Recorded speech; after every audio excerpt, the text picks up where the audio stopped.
So last we spoke to you was on Saturday following Backlash France. And are you aware there was a press conference afterward? Yes, I am. Yes. Yes. Well, Paul Levesque made his way in front of the media in France and was taking questions. And right towards the end, they fit in one more question. And let's hear from that question. Lucas Sharpio for 10 Count Media. I just wanted to ask you, Fightful and PWInsider reported that Drew Gulak was released by WWE. I just wanted you to clarify on the situation, if that was true.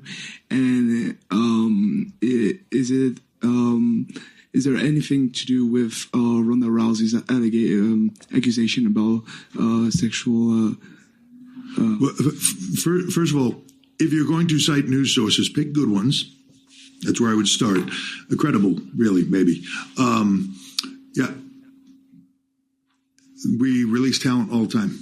We have NFL releases 400 or 500 people a year, players a year. We release talent all the time. It's a part of what we do. You cannot just hire people, bring them in, keep hiring more people, and just keep bringing them in. So an unfortunate part of the job is talent get released. Can I say that he was released? He was not released. His contract was just not renewed. I wish the Toronto Maple Leafs had such great defensive posture throughout those 7 games, because my goodness, did this man's back get up Had against to tie the it wall. back to the Leafs, eh? That was it. That's it. I'm done, everybody. Go Leafs, go. Okay, next year. So there you go. That was obviously the most noteworthy item that came out of the press conference after Backlash. That was Lucas, I hope I'm pronouncing his last name right, Sharpio. I sure everyone is maybe butchering this poor man's name, but a 21-year-old journalist who was asking this question that I think was a completely relevant question, coming the day after the news of the NXT cuts and Drew Gulak's name that was within that list, and Paul Levesque clarifying that his contract is not being renewed. And Fightful has since posted an update that he is technically still under contract, but the deal is about to expire and it will not be renewed. So it is a worthy distinction to be making if someone is being released or is actually just not being renewed. Now, now he never addressed what went into this decision, nor stating, well, were you going to offer him another contract? This would seem to be as though they are making a decision about Drew Gulak, but he did not address the Ronda Rousey aspect to this, if that played into it, if at all. I was not a fan of how Paul Levesque handled this, and I thought it was very unfair to the outlets that he responded in that way to, and I don't know if he was necessarily acting with malicious intent, but at the very least, I would say he got extremely defensive of a question that was obviously a more serious question, but one that he should be ready to answer these types of questions in this type of a setting. This is not you being ambushed outside of a hotel with a camera phone. You are at a professional press conference, and yes, sometimes we are critical of some of the questions that are thrown out, but this was a very serious question one day after these cuts, and I think that was a completely legitimate question to ask about.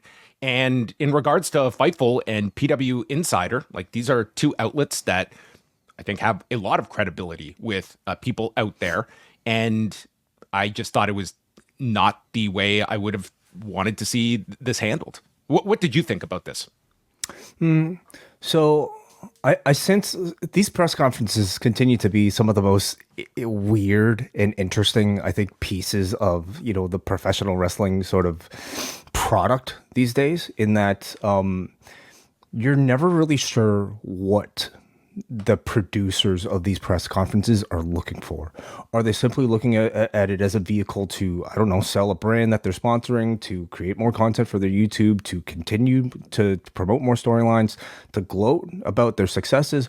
Or if that's it, then put stand-ins in. Have extras hired as your fake WWE media, like that they would do for Angles back in the day when they do their fake press conferences. But why do that when there's enough media that could do that for you?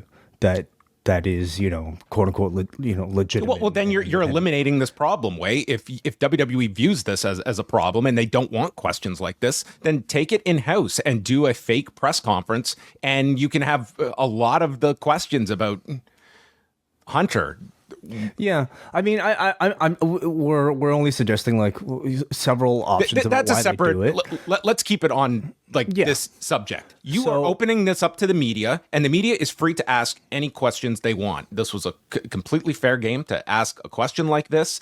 And I think this is not the first time that Hunter has, I think, come off poorly in some of these press conference settings. Like the Royal Rumble, you can give him, if you want to give him some leeway, so close to the lawsuit being launched. Like he did not come off well. And in comparison to Shawn Michaels, night and day in terms of how the two dealt with very difficult questions in relation to the Janelle Grant lawsuit and company culture.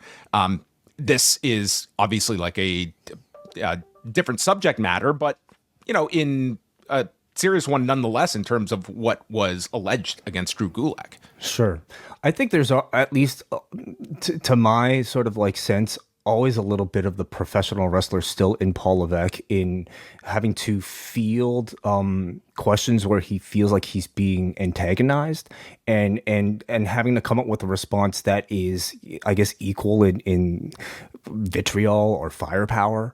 And I think he sensed that type of question in this Ronda Rousey Drew Gulak question and picked up on a point that was inaccurate that he wanted to expose to discredit the sources. I don't necessarily like. Here's my just personal thing in regards to that. And so you are, parsing here between Drew Gulak being released versus Drew Gulak not having his contract renewed. Which is the same thing. Okay, not technically the same thing, but typically they renew people's contracts. Listen, right? I would want that distinction, but yes, we're parsing. We very much are parsing here. Yeah. But I will state this, and this is for me personally on Friday, is that I got a list of the names, and this was before, in time, PWInsider and Fightful, they reported the list. I had my list verified by someone at NXT, and then I contacted WWE. I'm like, this is the list. Can you confirm this?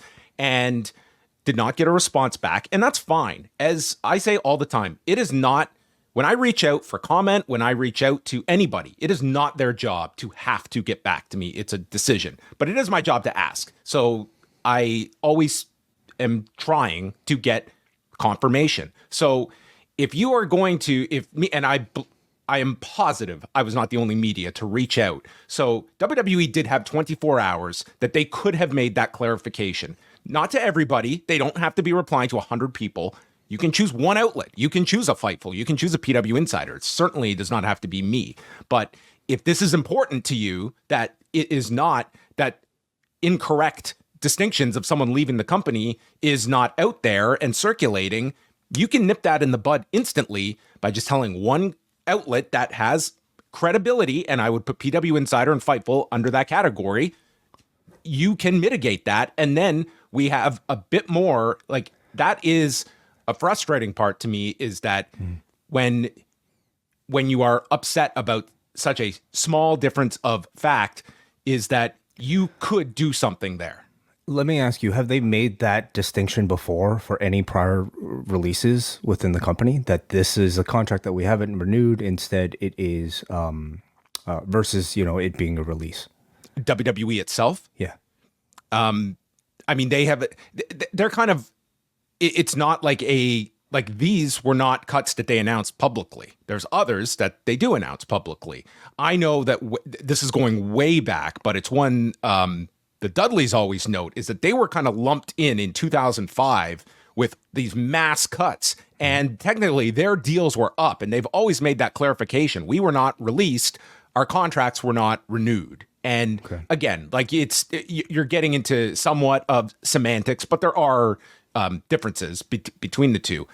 My point is this, that the WWE and its relationship with different sites and different levels of media. And we fall under quote unquote wrestling media. And with that, I think it comes with a certain negative connotation. And I think sometimes unfair when you are grouping all these different sites together. Like we are all responsible for what everybody else, how they carry themselves, what they report. But I think that there can be just a better relationship that exists just in terms of reaching out for confirmation, getting things. I mean, so much lives in anonymity and still this like veiled secrecy of what we're going to disclose, what we're not. And as a company, they have that right. They are not under oath to disclose and hand over all the information that we seek out. But I think there are core basic details that we can just have a bit more transparency to avoid something like this.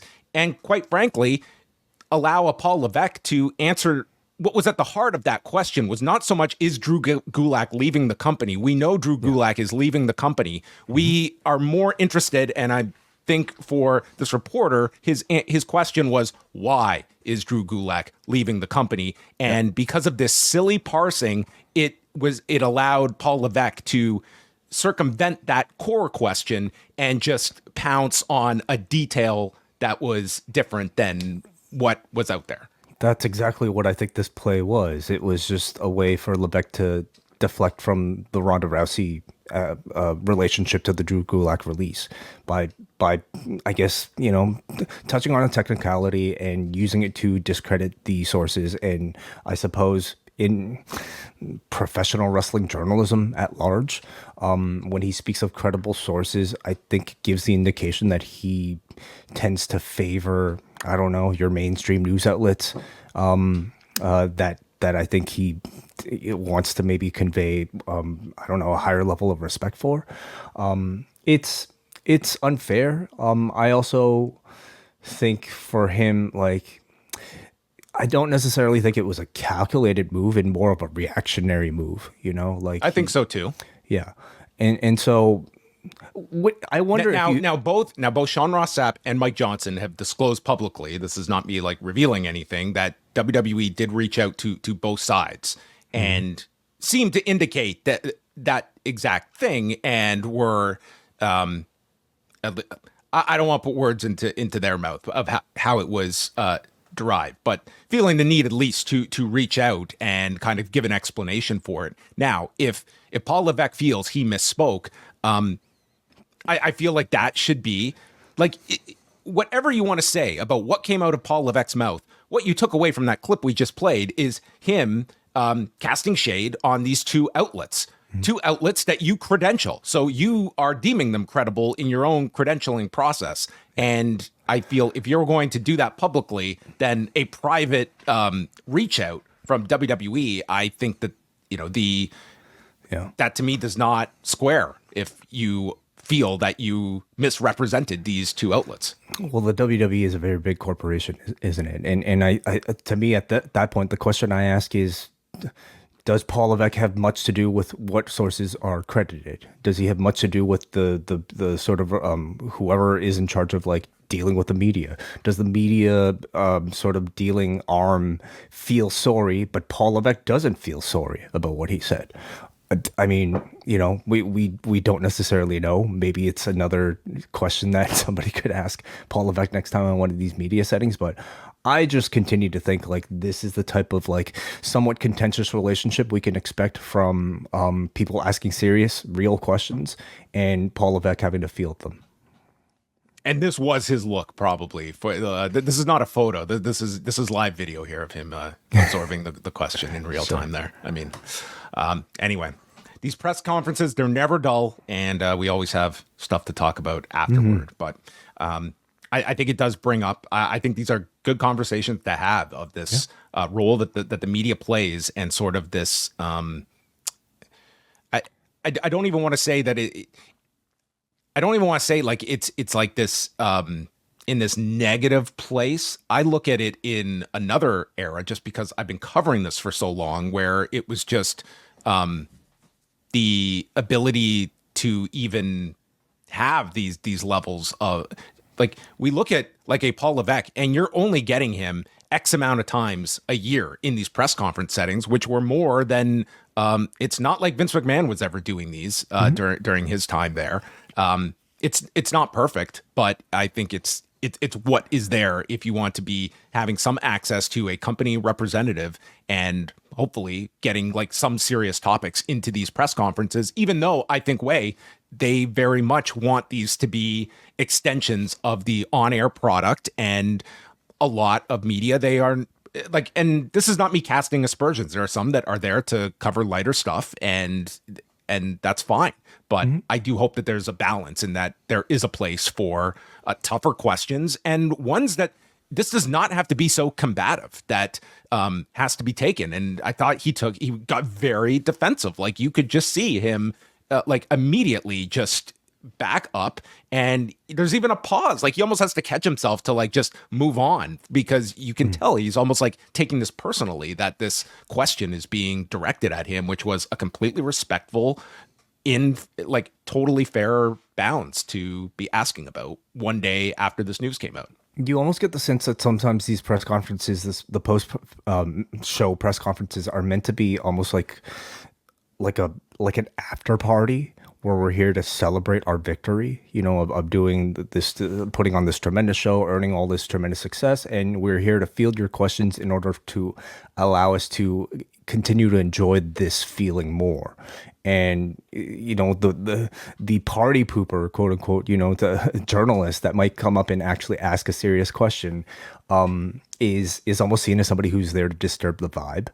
But that's the function of a journalist. And in many ways, I think this sort of combative feeling you get right now with Levesque and this person asking this question is sort of like the intended role of media, isn't it? Like we're supposed to be challenging. We're supposed to, you know, put people in somewhat difficult situations when they have to talk about difficult topics.